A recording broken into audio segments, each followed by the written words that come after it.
দেশ কঁপাই যোৱা কলিকতাৰ আৰজিকৰ চিকিৎসালয়ৰ জঘন্য কাণ্ডত মৃত্যু হোৱা চিকিৎসক ডাঃ মৌমিতা দেৱনাথৰ আত্মাৰ শান্তিৰ বাবে আজি দুধনৈ আঞ্চলিক বঙালী যুৱ ছাত্ৰ ফেডাৰেচন, দুধনৈ আঞ্চলিক বঙালী মহিলা ফেডাৰেচন আৰু স্থানীয় ৰাইজৰ সহযোগত দুধনৈ কলেজ ৰোডস্থিত অমৰ সংঘ প্ৰাংগণত এক শ্ৰদ্ধাঞ্জলি অনুষ্ঠানৰ আয়োজন কৰা হয়।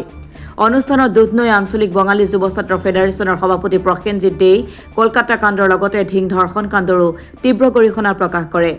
অনুষ্ঠানত উপস্থিত থকা সকলোৱে মমবাতি জ্বলাই ধৰ্ষণ কাণ্ডত মৃত্যুবৰণ কৰা ডাঃ মৌমিতা দেৱনাথৰ আত্মাৰ সদ্গতি কামনা কৰাৰ উপৰিও ঘটনাৰ লগত জড়িত ব্যক্তিক দৃষ্টান্তমূলক শাস্তি প্ৰদানৰ দাবী জনায়। আজি শ্ৰদ্ধাঞ্জলি অনুষ্ঠানত দুধনৈৰ কেইবাটাও দল সংগঠনে সহযোগিতা আগবঢ়াইছে।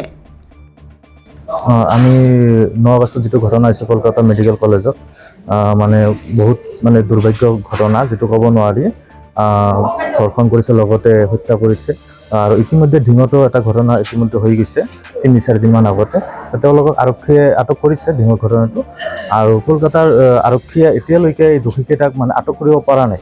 কিয় পৰা নাই আমাৰ এইটো চৰকাৰৰ ওচৰত মানে প্ৰশ্ন থাকিল।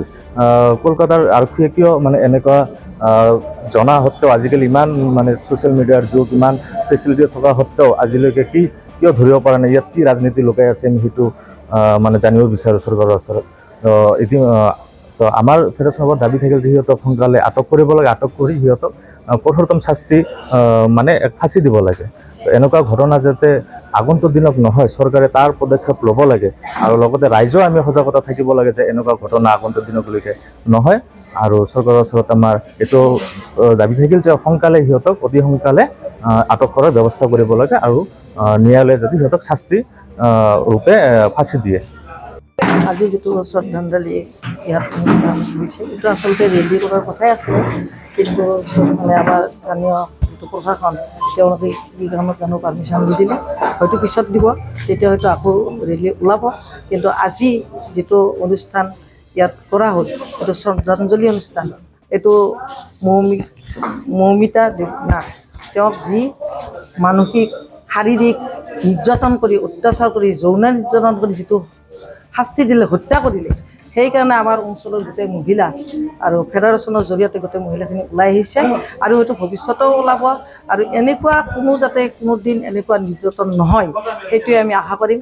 আৰু চৰকাৰক আমি এইটোৱে অনুৰোধ কৰিম, তেওঁলোকে এই হত্যাকাৰীক 2 দিনৰ কাৰণে জেলত দি একো লাভ নাই, কাৰণ তেওঁলোকে 2-3 মাহ জেলত থাকিব, জেলৰ পৰা ওলাই আহিব আৰু ওলাই আহি সেই একে কৰ্মই তেওঁলোকে আৰম্ভ কৰে। তেওঁলোকক দেখি হয়তো তেনেকুৱা পাশৱিক আৰু নৰপিশাচ বহুত আছে, তেওঁলোকক হয়তো আৰু সাহস কৰি ওলাই আহিব যে দেখিব যে কি হ'ল, একোৱেতো নহ'ল, গতিকে তেওঁলোকে আকৌ ওলাই আহিবলৈ বাধ্য হ'ব, ওলাই আহিব। সেইকাৰণে মই চৰকাৰক এইটোৱে অনুৰোধ কৰিম আৰু প্ৰশাসনকো কৰিম, প্ৰশাসনকো যাতে স্থানীয় প্ৰশাসনে প্ৰত্যেকতে সৰ্বভাৰততে যাতে ভালদৰে তেওঁলোকে নিয়ন্ত্ৰণ কৰে, এইবিলাকত চকু দিয়ে, সেইটো আমি তেওঁলোকক অনুৰোধ কৰিম। আৰু আমি চৰকাৰক অনুৰোধ কৰিম এইটোৱে যে এনেকুৱা নৰপিশাচক ইয়াত জীয়াই থাকিব দিব নালাগে, আমি তেওঁলোকক হত্যা কৰক, ফাঁচি দিয়ক, এইটোৱে আমি দাবী জনাম। এটা আমাৰ আচলতে পূৰ্বৰ তুলনাত ধৰ্ষণজনক আৰু কিছুদিন আগতে আচলতে ঢিঙৰ এটা অঞ্চলতে তেনেধৰণৰ ঘটনা সংঘটিত হৈছে, কি ক'ব? এই ঘটনাটো ইয়াত আজি কিছুদিনৰ পৰা বহুত বছৰৰ পৰাই হৈ আছে, মাজতে অকণমান কমা নিচিনা লাগিছিল, হয়তো আমি অৱগত হোৱা নাছিলোঁ, মিডিয়াত এইটো বেছিকৈ ওলোৱা নাছিল। কিন্তু এতিয়া যিহেতু ফেচবুক বা মিডিয়া আছে, গতিকে এইটো গোটেইখিনি ওলাই আহি পৰে, গতিকে এতিয়া আৰু বহুত হৈছে। গতিকে এইখিনি আমি তেওঁলোকক নিয়ন্ত্ৰণ কৰাৰ কাৰণে চৰকাৰক আৰু প্ৰশাসনক অনুৰোধ কৰিম আৰু স্থানীয় ৰাইজকো সজাগতা হ'বলৈ। দুধনৈৰ পৰা ভৱেশ চন্দ্ৰ ভাগৱতৰ ৰিপৰ্ট, অসম টুডে।